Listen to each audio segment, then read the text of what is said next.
Hello guys, ang palang Biyernes ng pina-anchorage po tayo doon sa anchorage area, no?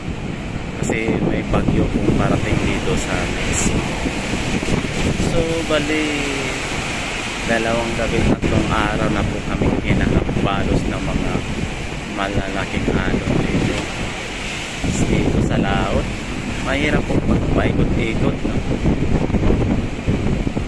Lalo na pag pinapatay yung makina, halos di mo may paliwanag yung galaw ng barko.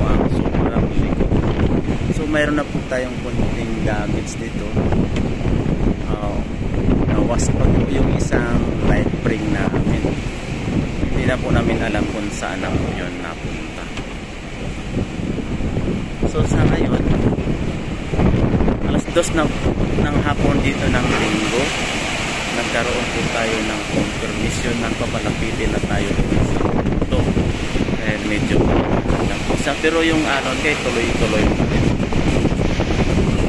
Saka yung lakas ng hangin, baka doon medyo kalmado na. Iba kasi dito open na open. So halos di mo maipaliwanag bakit nagpark na. Talagang totoong buwis buhay.